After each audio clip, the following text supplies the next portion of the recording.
What's up, y'all? This is Mr. B from Fathers Read 365. And real quick, I wanted to share something because oftentimes I hear parents get blamed for their kids not knowing how to read.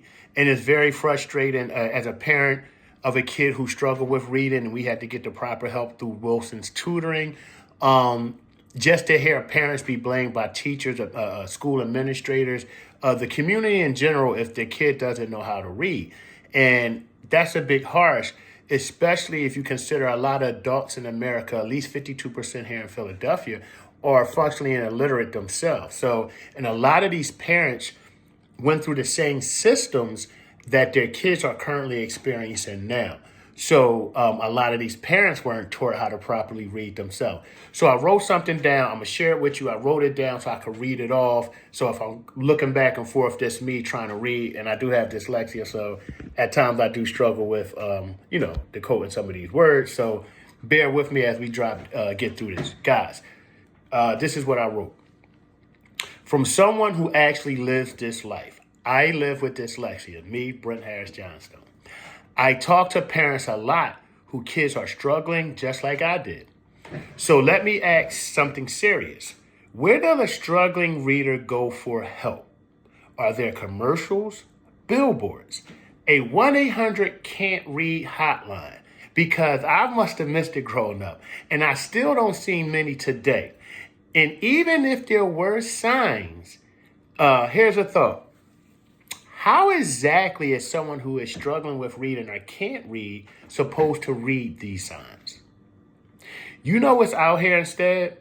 Tutors that cost people rent money, cost more than mortgage, reading programs with wait lists a mile long for some type of discounted help, right? In schools, still teaching kids with applied literacy like we all started on a level playing field. Guys, please check out applied literacy versus structured literacy. So I'll go over that line again. In school, still teaching kids applied literacy like we all started on the same level playing field. But we didn't. We never did. And if you're like me and millions of others, you went to school, didn't learn how to read properly, and now people expect you to somehow teach your children. Oh, right. Just go home and read with them. Cool. Thanks for the trauma reminder, because that's what happens when parents who struggle with reading, like myself, then have to go through these lessons and go through reading time with their children. It's a trauma reminder. Here's the truth no one likes to say out loud. You can't expect parents to fix the system that never taught them in the first place. We need mandatory screening. We need structured literacy in pre-K and not just fancy slogans in elementary schools. And we need to stop pretending like this is just a parental involvement problem. No, it's a generational literacy crisis. Let's call it what it is. And if we don't change the system now, we're just handing down failure.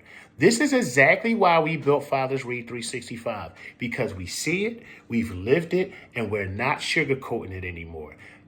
People, we need to address this literacy crisis head on, and we're not going to address it by simply blaming parents who a lot of them were felt by the same broken system that now their children are experiencing.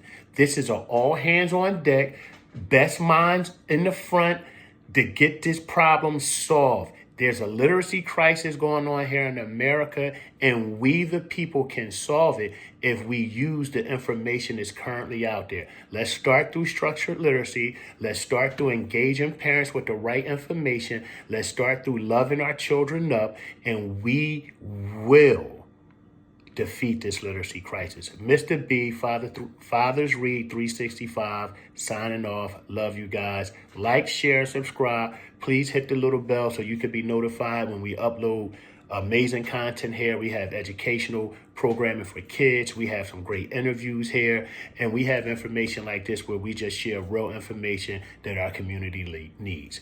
Mr. B, Fathers Read 365. Peace, y'all.